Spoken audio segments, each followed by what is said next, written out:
Before this story even truly begins, I want to ask you for something simple, but meaningful. Take just 1 second. Subscribe to this channel. Not because it boosts numbers, not because it feeds the algorithm, but because stories like this aren't just meant to be watched, they're meant to be felt. Some stories entertain you for a few minutes.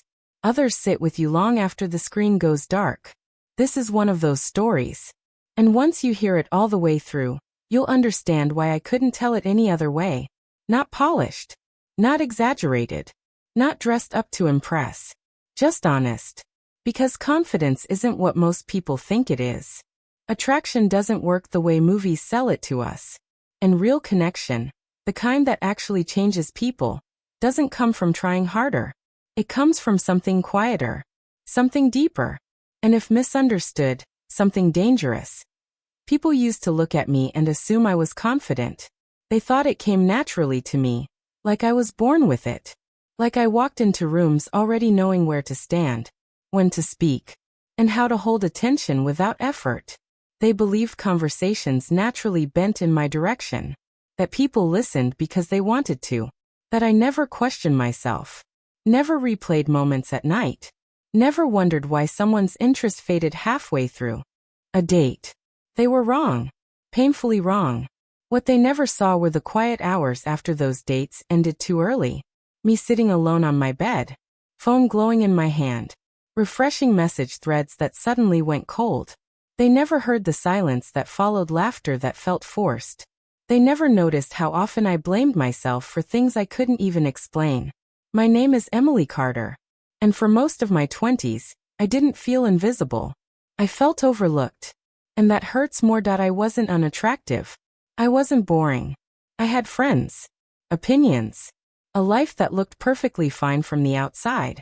But whenever I felt something real, whenever I wanted someone to feel something back, something always collapsed quietly between us. Conversations stayed polite. Dates ended early with gentle excuses. Texts slowed, then stopped. No confrontación. No explanación. Just distance. And that distance felt personal. I watched other women do it effortlessly. They laughed, and men leaned in. They spoke, and men remembered tiny details weeks later. Meanwhile, I replayed everything. Every sentence I said. Every smile I gave. Every pause that felt too long, or too short.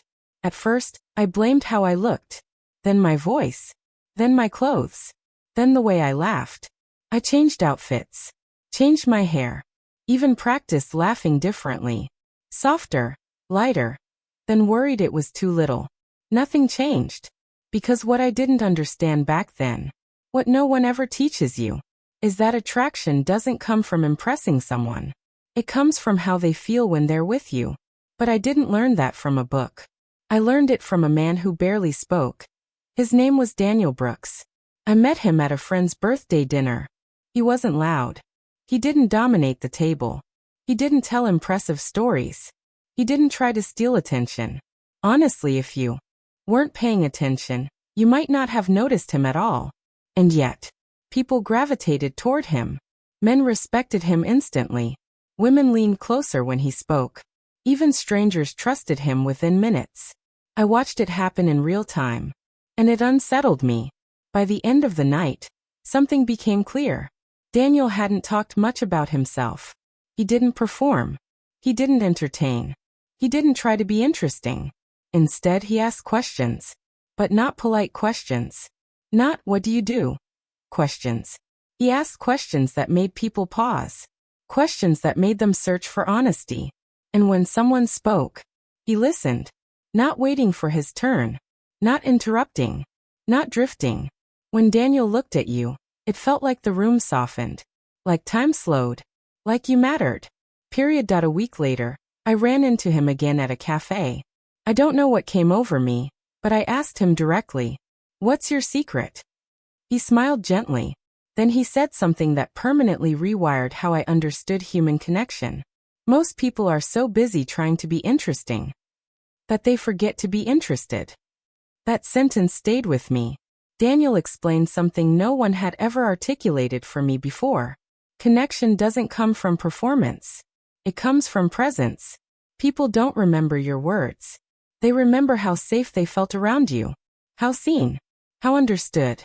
When someone feels emotionally recognized, their body reacts before their mind does. Their shoulders drop. Their breathing slows. Their smile becomes real. It isn't manipulation. It's biology that I became obsessed with understanding this. Not in a dark way. Not in a manipulative way. In a desperate self-improving way. I read about psychology, emotional intelligence, attachment styles, presence. But more importantly, I practiced. I stopped rehearsing what I would say next. Stopped trying to impress. Stopped performing. I started listening to feel, not to reply. And slowly, almost invisibly, everything changed. Men didn't react dramatically. They reacted differently. Conversations lasted longer. Eye contact lingered. Laughter felt natural, not strained. Some men told me things they'd never said out loud before. Others said something that surprised me every time. I feel calm around you. They couldn't explain it. But I could. I learned to mirror emotions, not words. When someone spoke with excitement, I met their energy. When they slowed down, I slowed with them. When someone shared something vulnerable, I didn't rush to fill the silence. I let it breathe. That silence, the one most people are terrified of. That's where trust grows. And then there was Michael Reynolds. Someone who used to intimidate me just by existing. This time was different. I didn't perform. I didn't overthink. I stayed present. I asked about his childhood, his fears, the things he wanted, but hadn't admitted to himself yet. And when he hesitated, I waited. At the end of the night, he looked at me and said something I'll never forget. I don't know what it is, he said, but I feel like I can breathe around you. That was the moment everything clicked. The power was never control. It was connection. And with that realization came something heavier. Responsibility. Because emotional presence can heal. Or it can harm. And once you understand how deeply your presence affects someone, you can't pretend it doesn't matter. After that night, I didn't feel triumphant. I felt quiet. Thoughtful. Humbled. I noticed things I'd never noticed before. How people relaxed mid-sentence. How truth surfaced unexpectedly. How people opened without planning to. And with that awareness came restraint. Not every connection needed depth. Not every spark needed pursuit. That was the real test. There was a man named Ethan. He wasn't falling for me. He was falling for the feeling of being understood. So I stepped back, softened the intensity, set boundaries. And when it faded naturally, I felt relief, not loss. That's when I knew I'd changed. The irony was undeniable. The less I tried to be desired, the more unforgettable I became. The less I chased connection, the deeper it formed. People started saying, "You seem confident. You seem grounded. You seem different." I smiled every time. Because confidence didn't come from attraction. It came from respect. And here's the truth no one tells you. Real confidence is quiet. Real attraction is patient. Real connection is respectful. And when you offer someone that, even briefly, it stays with them.